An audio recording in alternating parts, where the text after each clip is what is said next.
অনুরাগের ছোঁয়া ধারাবাহিকের আগামী পর্বে আমরা দেখতে পাবো দীপার প্রতি সূর্যের ব্যাকুলতা দেখে ডক্টর লাহিড়ী আরও একবার বুঝতে পারলো যে দীপাই সূর্যের একমাত্র বাঁচার আশ্রয়। হ্যাঁ বন্ধুরা, আমরা এই মনটাই দেখতে পাবো অনুরাগের ছোঁয়া ধারাবাহিকের আগামী পর্বগুলোতে। বাড়ির মালিকের শত্রু দীপাকে ভুল বুঝে বাড়ি থেকে বের করে দিলে দীপা অসহায় হয়ে কোনো আশ্রয় না পেয়ে সোনারূপাকে নিয়ে একটা মন্দিরে রাত কাটায়। এরপর সকাল হয়ে গেলে দীপা বলে যে সোনারূপাকে এখন আমি কোথায় রেখে যাব, আবার ডাক্তারবাবুর কাছেও তো আমাকে যেতে হবে, আমার অনেক দেরি হয়ে যাচ্ছে। অপরদিকে সূর্যের ঘুম ভেঙে গেলে সূর্য দীপাকে না দেখতে পেয়ে অস্থির হয়ে ওঠে। সূর্যকে কোনো মতেই কেউ শান্ত করতে পারে না, এমনকি সূর্যের প্রচণ্ড জ্বরও চলে আসে। আর ডক্টর লাহিড়ী দীপার উপর প্রচণ্ড খেপে গিয়ে দীপাকে ভুল বুঝে বলে যে ওই মেয়েটাকে ভরসা করাটাই আমার ভুল হয়েছে, ওই মেয়েটার জন্য আজকে ওর এমন অবস্থা, ও যদি এর পরেও এখানে আসে ওকে কোনো মতেই অ্যালাউ করা হবে না। অপরদিকে দীপার সাথে তবলা ও কাকায়ের দেখা হয়, কিন্তু দীপা তাদের বাড়ি পাঠিয়ে দেয়। আর সত্তর নিজের ভুলটা বুঝতে পেরে দীপার কাছে সে ক্ষমা চায়, আর তার স্বামী রতনকেও দীপার পা ধরে ক্ষমা চাওয়ায়, এমনকি নিজের বাড়িতে ফিরে যেতে অনুরোধ করে।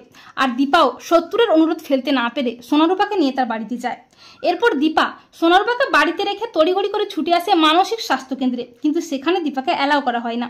এরপর ডক্টর লাহিড়ী দীপাকে বলে যে তোমাকে এখানে অ্যালাউ করা হবে না, তোমার আসতে অনেকটা লেট হয়েছে, তোমাকে 7টার সময় এখানে আসতে বলা হয়েছিল, তুমি সময়ের মধ্যে আসতে পারোনি। তুমি কি জানো তোমার জন্য এই ছেলেটা অস্থির হয়ে উঠেছে, কোনো মতে কেউ শান্ত করতে পারছে না, তুমি তোমার কথা রাখতেই পারোনি, তাই তুমি এক্ষুনি এখান থেকে বেরিয়ে যাও।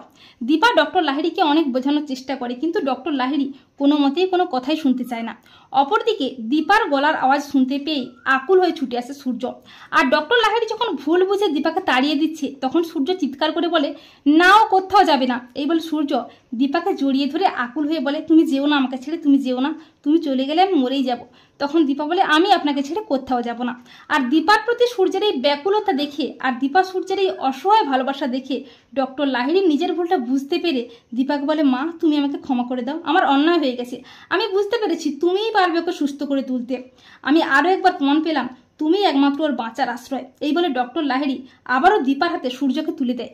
তো বন্ধুরা, তোমরা এটাই চাও তো যে সূর্য যেন ডক্টর লাহিড়ীর চোখে আঙ্গুল দিয়ে বুঝিয়ে দেয় যে ভালোবাসা সবকিছুর ঊর্ধ্বে, ভালোবাসার মানুষটা পাশে থাকলে আর কিছু দরকার হয় না। কমেন্ট করে জানিয়ে দাও তোমাদের মতামতটি।